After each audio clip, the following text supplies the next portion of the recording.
ادارے اس وقت بھی ٹوٹے ہوئے تھے، مگر معمولی یا بڑے پیمانے پہ یا درمیانے پیمانے پہ جو کہیے کہ کام کر رہے تھے، کہیں رشوت لے کر رہے تھے، تعلقات کے استعمال پر کر رہے تھے، مگر کہیں نہ کہیں کر رہے تھے۔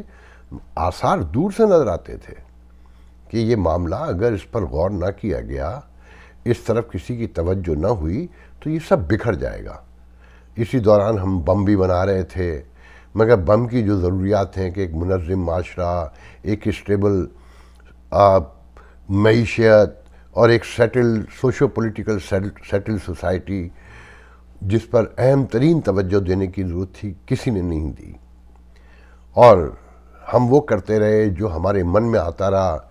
طاقت کا سر چشمہ ایک ہی طرف بہتا رہا، وہی فیصلے کرتے رہے، ہر معاملے میں وہی عقل کل تھے، اور ان کی مداخلت کھلے عام 2008 کے بعد تو مشرف نے جو کیا میں اس پر نہیں جانا چاہتا، تو سب کو پتہ ہے نا، مگر پھر بچے کو پتہ چل گیا کہ سب کچھ وہی فیصلے کرتے ہیں، کتنا ووٹ ڈال لو، کیسی جمہوریت لے آؤ، کسی کو صدر بنا دو، کوئی وزیر اعظم بن جائے۔ اچھا، پھر بہت عرصے سے یہ بات کہی جا رہی ہے، ان پروگراموں میں بھی لکھا بھی ہے کہ جب آنے والوں کو، ووٹ کے ذریعے آنے والوں کو پتہ ہو کہ ان کے اختیار میں کچھ نہیں ہے، ادارے ٹوٹے ہوئے ہوں، تو کرپشن تو کرنی ہے نا، انسان سب ایک جیسے ہوتے ہیں، یہ نظام ہوتا ہے، یہ ریاستی ادارے ہوتے ہیں جو کرپشن سے روکتے ہیں، جو شترے بے مہار بننے سے روکتے ہیں۔ تو بہرحال اب سچویشن یہ ہے کہ ایک طرف افغانستان سے حملے ہیں، ہر چوتھے پانچویں روز سپاہی مارے جاتے ہیں، جوان مارے جاتے ہیں، شہید ہوتے ہیں، اس میں آفیسر بھی ہیں، عام سپاہی بھی ہیں، سولجر۔ بلوچستان میں جو ہو رہا ہے وہ سب کو پتہ ہے کہ ہر دوسرے تیسرے دن وہاں آپریشن ہوتا ہے، وہاں لوگ مارے جاتے ہیں۔ ٹی ٹی پی کے حملوں کی افغانستان سے اب ہم مذمت بھی کرنے لگے ہیں، اور وہاں افغانستان میں جو ہو رہا ہے کہ مختلف شہروں میں بم دھماکے، مسجدوں میں لوگ مر رہے ہیں، پھر وہی منظر ہے، وہی خواتین پر تعلیم کی پابندی ہے، اور انٹرنیشنل کمیونٹی کا دباؤ کہاں ہے؟ ہم پر ہے۔ ایسے میں معیشت کی تباہی، پھر نوٹ کریں کہ آنے والے وہی حرکتیں کر رہے ہیں جو جانے والوں نے کی، کہ سابقہ حکومتیں یہ کر گئی، سابقہ حکومت یہ کر گئی، سابقہ حکومت کہ NLG بھی نہیں خریدی، سبسڈی بھی دے دی، اور کسی ادارے پہ کوئی توجہ نہیں دی۔ لوگوں کے اب کان پک چکے ہیں یہ سن کے، مگر وہ جو کہہ رہے ہیں وہ بھی درست کہہ رہے ہیں۔ نااہلی، سستی، غفلت، کرپشن کی ایک عظیم داستان ہے۔ پھر وہ اداروں پر حملے بھی کر رہے ہیں، الیکشن کمیشن بھی متنازع، ان کے خلاف بھی احتجاجی مظاہروں کا اعلان، برطرفی اور استعفے دینے کے مطالبات کے ساتھ میں جو ڈوبی ہوئی معیشت ہے کہ ڈالر آج 193 کا بازار میں بکا ہے، کہ 6-7 دن پہ وہ آپ نوٹ کریں کہ جب یہ شہباز حکومت آئی تو روپیہ 5-6-7 روپے نیچے گیا، مگر جیسے ہی خان صاحب باہر نکلے اور اعلانات شروع کیے، مطالبات شروع کیے، ڈالر واپس وہاں چلا گیا۔ ایسے میں IMF سے مذاکرات اور یہ رضامندی کہ سبسڈی واپس لے لی جائے گی۔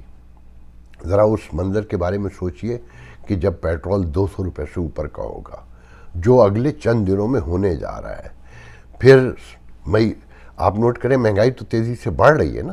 روزانہ خبریں آ رہی ہیں کہ انڈے کی قیمت بڑھ گئی، گوشت کی بڑھ گئی، چاول کی بڑھ گئی، آٹے کی بڑھ گئی، 50% سبسڈی پنجاب میں دی جا رہی ہے۔ وہ کتنے دن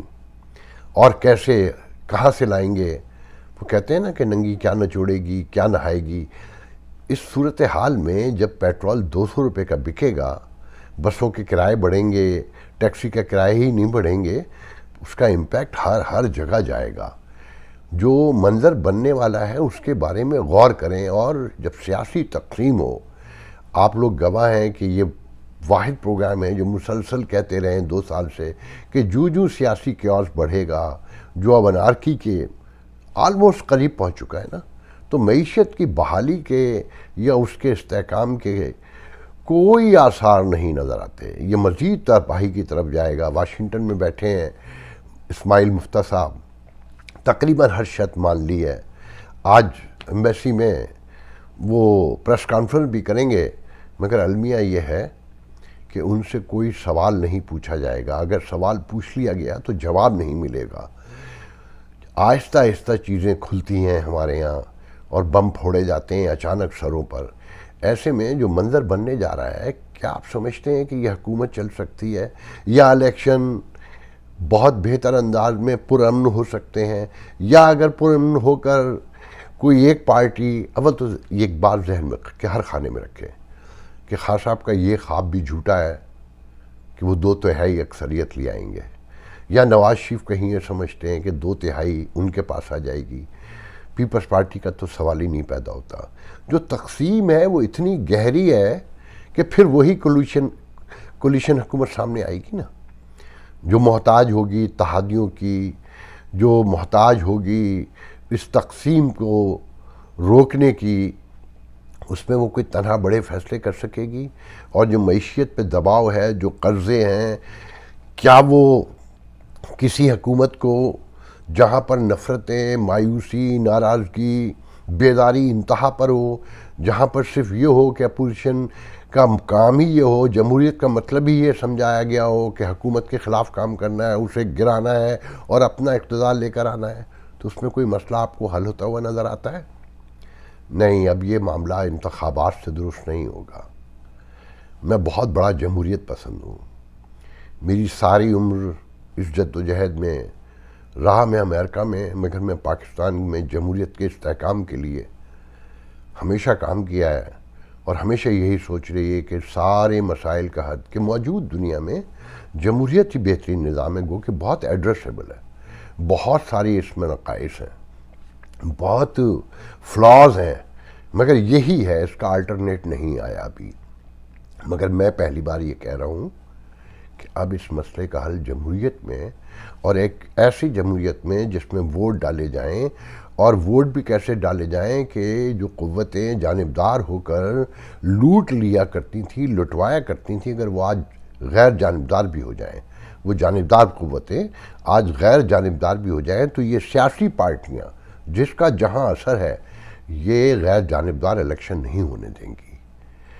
اس میں کدورتیں، گریونس رہ جائیں گے، اور یہ وہ گریونس ہے جو آج پی ٹی آئی کی شکل میں ہم دیکھ رہے ہیں۔ آپ نوٹ کریں کہ یہ پیپلز پارٹی، مسلم لیگ نون، یہ ایم کیو ایم، یہ اے این پی، اس کے جلسوں میں غریب ناچا کرتے تھے، بے حال خواب دیکھنے والے، جھوٹے خواب جنہیں 74 سال سے فوجی حکمرانوں نے بھی دکھائے، جمہوریت پسند سیاستدانوں بھی دکھائے۔ اب نوٹ کریں خان صاحب کے جلسے میں وہ کھاتے پیتے لوگ جو اس سیاست سے کبھی نفرت کرتے تھے،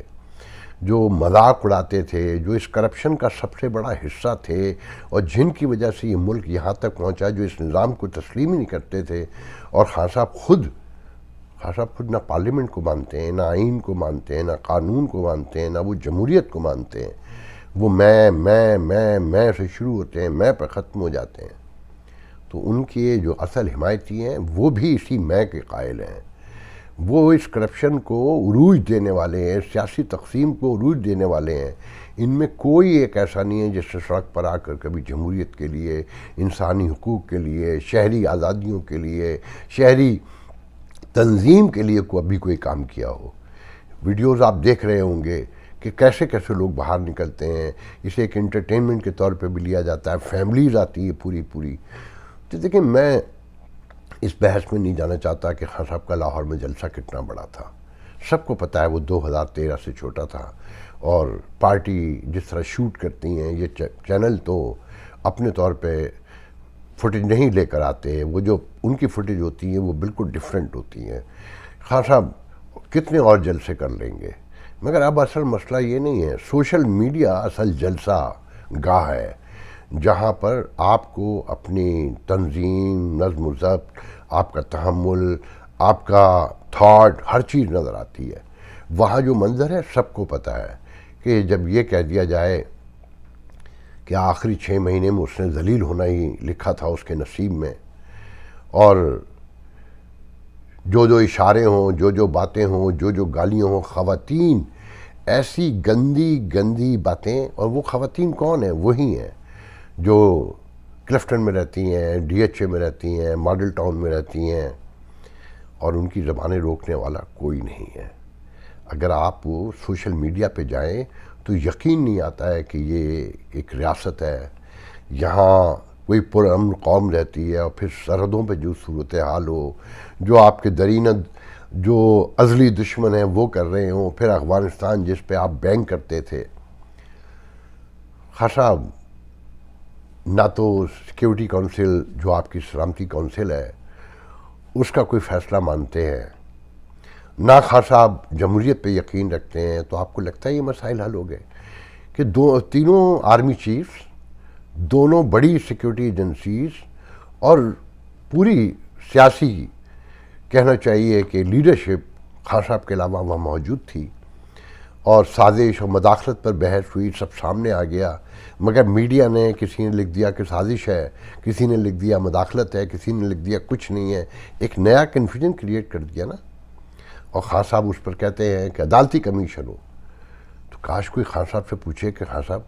عدالتی کمیشن ریاست کی حدود سے باہر جا کے کوئی تحقیق کر سکتا ہے؟ کیا وہ امریکہ کو طلب کر سکتا ہے؟ یا یہ جو خفیہ ایجنسیز آپ کی ہیں نمبر 1 جو کہلاتی ہیں، وہ آپ کو کوئی نئی رپورٹ لا کر عدالت میں جمع کرا سکتی ہیں کہ نہیں جناب پہلے جو ہم نے کہا تھا وہ غلط تھا؟ خان صاحب اتنا بھی سمجھنے کو تیار نہیں ہے، یا شہباز شریف یا اتحادی دوسری حکومت والے، کہ اگر اکانومی ڈوب گئی اور کوئی چنگاری جس کا میں نے پہلے ذکر کیا، اگر ایک چنگاری بھی بھڑک اٹھی تو یہ ریاست بچے گی؟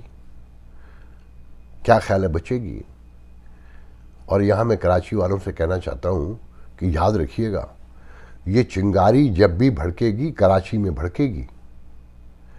اس کی قیمت آپ لوگوں نے چکانی ہے۔ کراچی والوں ذہن میں رکھیے گا کہ وہاں جو ڈویژن ہے، وہاں جو نفرتیں اندر ہی اندر پہلے بوئی گئیں، انہیں گرو کیا گیا، اب وہ پنپ رہی ہیں، اس کے سارے فیصلے وہیں ہوں گے، بس یہ ذہن میں رکھیے گا۔ دیکھیں، میں بہت خوف نہیں پھیلانا چاہتا، اس کا کوئی فائدہ بھی نہیں ہے کہ ہم عادی ہیں، اچانک ہونا ہے، جو ہوگا دیکھا جائے گا، نمٹ لیں گے۔ پہلے سے ہم اگر جان بھی جائیں تو اس کی تیاری تو کرنی نہیں ہے، اور کسی کا کوئی دلچسپی بھی نہیں ہے، کیونکہ جنہیں تیاری کرنی چاہیے ان سب کی اولادیں، ان کے ایسٹ سب باہر رہتے ہیں۔ خان صاحب لاکھ امریکہ مخالف ہوں، آپ کو خان صاحب کو چلتے ہوئے آخری امریکہ مخالفت بتا دوں کہ میں 3 دن سے سوچ رہا تھا کہ الہان پاکستان گئیں، ان کو لے جانے والے امریکن پاکستانی، وہ یہاں الیکشن بھی لڑنا چاہتے ہیں، کانگریس کا کسی موقع پہ بھی لڑ لیں گے، وہ اپنی پارٹی کے، اپنی اسٹیبلشمنٹ کے یا اپنی ریاست کے خلاف خان صاحب سے ملانے کیوں لے گئے ہوں گے؟ تو پھر ایک جھماکہ ہوا، ایک دوست سے گفتگو ہوئی، تو کنورسیشن کہتے ہیں نا، پڑھے لکھے لوگوں سے آپ گفتگو کریں تو چیزیں سامنے آتی ہیں۔ ذرا نوٹ کریں کہ امریکہ روس اور یوکرین لڑائی پر بھارت کے اگینسٹ کھڑا ہوا ہے، ان سے مطالبات کر رہا ہے، اور بھارت غیر جانبدار پالیسی کے تحت تیل بھی خرید رہا ہے۔ پھر اس کے یہاں کشمیر کے حوالے سے لے کر پورے ملک میں ہیومن رائٹس کے ایشو ہیں، اور ڈیموکریٹ، یاد رکھیے گا یہ جو بائیڈن ایڈمنسٹریشن ہے یا ڈیموکریٹ پارٹی ہے، یہ حکومت میں آئیں گے تو یہ civil rights, human rights, women rights پہ سمجھوتہ نہیں کر سکتے۔ مجبوریاں تعلقات قائم رکھتی ہیں، مگر اپنے مطالبات بھی پیش کرتے رہتے ہیں۔ ابھی مجھے اب یاد تو نہیں ہے، 15 دن پہلے ہی ہمارے سیکریٹری ٹونی بلنکن اور بھارت کے کوئی وزیر تھے، میرے خیال میں مجھے یاد نہیں آ رہا کہ اکنامک منسٹر تھے یا ڈیفنس منسٹر، ان کے ساتھ بیٹھ کر کشمیر میں اور دیگر معاملات میں جو ہیومن رائٹس کی وائلیشن ہے اس پہ انہوں نے گفتگو کی، اور واضح کہا کہ ہمارا بہت بڑا کنسرن ہے۔ اچھا، پھر بھارت مطالبات بھی نہیں مان رہا، تو عین ممکن نہیں، یقین کامل ہے کہ الہان عمر بائیڈن ایڈمنسٹریشن سے باقاعدہ پرمیشن لے کر پاکستان گئیں، عمران خان سے ملی۔ اچھا، امریکنز کا ایک بات ذہن میں رکھیے گا، یہ اگر آپ سے کسی ایک ایشو پہ ناراض ہیں اور دوسرے پر انہیں کام ہے، تو یہ ہماری آپ کی طرح تعلقات ختم نہیں کر لیتے، شٹ ڈاؤن نہیں کرتے، دروازہ مکمل، کھڑکیاں دروازے کبھی بند مکمل نہیں کرتے، درز کھلی رکھتے ہیں۔ تو الہان مرضی سے گئی ہیں،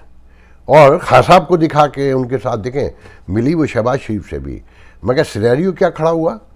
کہ خان صاحب سے جو امریکہ کی مخالفت پر اترے ہوئے ہیں مکمل طور پہ، ان کے ساتھ الہان کی تصاویر، ان کی گفتگو، اور پھر الہان پہنچتی ہیں کشمیر جس پر بھارت میں کوہرام مچ گیا۔ تو یہ خان صاحب جو مخالفت کر رہے ہیں کہیں امریکہ کے کام بھی آئے، اور خان صاحب کو شاید اندازہ بھی نہیں ہے کہ وہ کتنا کام آ گئے۔ تو یہ جو بڑی طاقتیں ہوتی ہیں، یہ سمجھدار ریاستیں ہوتی ہیں، وہ ایک کاروبار اگر بند ہو جائے تو سارے کاروبار بند نہیں کر دیتی۔ تو بھارت کو اس کی اوقات میں بھی رکھنا ہے نا، تو کشمیر میں الہان کو پہنچا کے وہ نون ہے، آپ کو پتہ ہے کہ فلسطین کے ایشو پر، کشمیر کے ایشو پہ، مسلمانوں کے ایشوز پر، تو بھارت کو دکھانے کے لیے اس کے معاملات جو خراب ہیں اسے ابھارنے کے لیے الہان جیسے بہت سارے لوگ ہیں یہاں،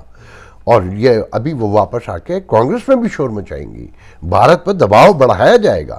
اچھا، میں آخر میں بس اتنا اور بتاتا چلوں کہ واشنگٹن میں 8 مئی کو P T I U S A اور ہمارے بڑے اچھے دوست جانی بشیر